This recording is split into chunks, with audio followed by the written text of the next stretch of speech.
Hi friends, moms വീട്ടിലേക്ക് എല്ലാവർക്കും സ്വാഗതം. അപ്പോൾ ഇന്ന് നമുക്ക് എളുപ്പത്തിൽ ഉണ്ടാക്കിയെടുക്കാൻ പറ്റുന്ന ഒരു മുട്ട ബജ്ജിയുടെ റെസിപ്പിയായിട്ടാണ് ഞാൻ വന്നേക്കുന്നത്. അപ്പോൾ ആദ്യം ഞാൻ അതിനായിട്ട് ഒരു 8 മുട്ട പുഴുങ്ങിയെടുക്കുന്നുണ്ട്. അതിനുശേഷം നമുക്ക് ഒരു പാത്രം എടുത്തിട്ടുണ്ട്. അതിലേക്ക് ഞാൻ കടലമാവ്, ആവശ്യത്തിനുള്ള കടലമാവ്, മുളക് പൊടി, ഒരല്പം മഞ്ഞൾപ്പൊടി, കായപ്പൊടി, ആവശ്യത്തിനുള്ളത് കായപ്പൊടി, ഉപ്പ് ചേർത്ത് കൊടുത്തതിന് ശേഷം നല്ലതുപോലെ നമുക്കിതൊന്ന് മിക്സാക്കി എടുക്കുക.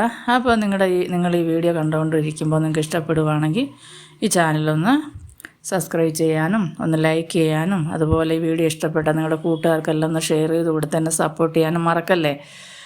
അപ്പോൾ ഞാൻ ആവശ്യത്തിനുള്ള ഉപ്പ് എല്ലാം ഇട്ട് കൊടുത്തു, കായപ്പൊടി ഇട്ട് കൊടുത്തതിന് ശേഷം നമുക്ക് കുറേശ്ശെ വെള്ളം ഒഴിച്ച് ഒരുപാട് വെള്ളമായി പോവാതെ ഇച്ചിരി തിക്കായിട്ട് തന്നെ നമുക്കിതൊന്ന് കലക്കിയെടുക്കണം. ഒത്തിരി വെള്ളം ആവരുത്, എന്നാൽ ഒരുപാട് കട്ടിയായി പോകരുത്. ആ കണക്കിന് ഒന്ന് കലക്കിയെടുക്കുക. അപ്പോൾ മാവ് കലക്കി വെച്ചിട്ട് ബാക്കി കാര്യങ്ങൾ പറയാം. അപ്പോൾ ഇത് എന്താ പറയാനാ, എളുപ്പത്തിൽ നമുക്ക് ഉണ്ടാക്കിയെടുക്കാം. പെട്ടെന്ന് ഒത്തിരി താമസമൊന്നുമില്ല. അപ്പോൾ മക്കൾ വരുന്ന സമയത്ത് തന്നെ ചായ അടുപ്പത്ത് വെച്ചിട്ട് ഇതങ്ങോട്ട് തുടങ്ങിയാൽ ഇതാന്ന് പറയുമ്പോൾ തീരും. അപ്പോൾ ഞാനിപ്പം മുട്ട എല്ലാം പുഴുങ്ങി എടുത്തിട്ടുണ്ട്. അത് ഇതുപോലെ 2ആയിട്ട് കീറി വെച്ചിട്ടുണ്ട് മുട്ടയൊക്കെ. ഇപ്പോൾ ഒരു പാൻ അടുപ്പത്ത് വെച്ചതിന് ശേഷം നമുക്ക് എണ്ണ അതിലേക്ക് ഒഴിച്ചു കൊടുക്കുക.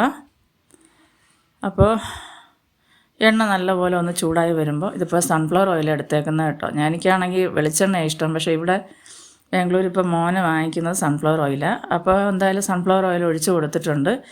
അപ്പോൾ എണ്ണ ചൂടായി വരുമ്പോൾ ഇതുപോലെ നമുക്ക് മുട്ട എടുത്ത് ഈ മാവിനകത്തൊന്ന് ടിപ്പ് ചെയ്തതിന് ശേഷം ഒന്ന് മുക്കിയെടുത്തതിന് ശേഷം നമുക്ക് ആ എണ്ണയിലേക്ക് ഇട്ട് കൊടുക്കും. ഇത്രയേ ഉള്ളൂ, എളുപ്പമല്ലേ. അപ്പോൾ ഞാൻ 2-3 പ്രാവശ്യമായിട്ടാണ് ഇത് പൊരിച്ച് കോരി എടുക്കുന്നത്. അപ്പോൾ നല്ല ടേസ്റ്റാണ്. ചൂടോടെ ഒരു ചട്നിയൊക്കെ, ഒരു ചമ്മന്തിയും കൂടെ ഉണ്ടെങ്കിൽ ഉണ്ടല്ലോ അടിപൊളിയാണ്. അപ്പോൾ ഞാനിവിടെ അതിനായിട്ട് ഉള്ളിയും മുളകും ഒക്കെ ചേർത്ത് ഒരു മുളക് ചമ്മന്തി ഉണ്ടാക്കിയിട്ടുണ്ടായിരുന്നു. അപ്പോൾ നിങ്ങൾക്ക് എന്തോ ഇഷ്ടമെന്ന് വെച്ചാൽ അതനുസരിച്ച് ചെയ്യുക. അപ്പോൾ ഇനി ഒരു ഭാഗം മൂത്ത് വരുമ്പോൾ മറിച്ചിട്ട് കൊടുക്കുക. ഈ പരുവാകുമ്പോൾ നമുക്ക് എടുക്കാം. അപ്പോൾ നമ്മുടെ മുട്ട ബജ്ജി ഇവിടെ റെഡി ആയിട്ടുണ്ട്. കണ്ടോ, നല്ല സൂപ്പർ ടേസ്റ്റിലുള്ള മുട്ട ബജ്ജി. അപ്പോൾ മക്കൾക്കെല്ലാം വളരെ ഇഷ്ടപ്പെടും. അത് മാത്രമല്ല മുട്ടയൊക്കെ ഉള്ളത് കൊണ്ട് നല്ല ഹെൽത്തിയും അല്ലേ. മുട്ട, കടലമാവൊക്കെ ഹെൽത്തിന് നല്ലതാണ്. അപ്പോൾ ഇതുപോലെ ഇളക്കി ഒക്കെ നമ്മുടെ മക്കൾക്ക് നമുക്ക് ഉണ്ടാക്കി കൊടുക്കാം. കാണാനും നല്ല ക്യൂട്ടായിട്ടുണ്ടല്ലേ. അപ്പോൾ ബാക്കിയും എല്ലാം ഞാനിതുപോലെ ഒന്ന് ഇട്ടെടുക്കുന്നുണ്ട്. അപ്പോൾ എല്ലാവരും എന്താ പറയാനാ, ഒന്ന് ചെയ്ത് നോക്കുക. അതുപോലെ തന്നെ നിങ്ങളുടെ അഭിപ്രായങ്ങളൊക്കെ കമൻ്റായിട്ട് അറിയിക്കുക. അപ്പോൾ തുടർന്ന് നിങ്ങളുടെ സപ്പോർട്ട് എനിക്ക് വേണം. അടുത്തൊരു വീഡിയോ ആയിട്ട് കാണുന്നവരെയും ബായ്.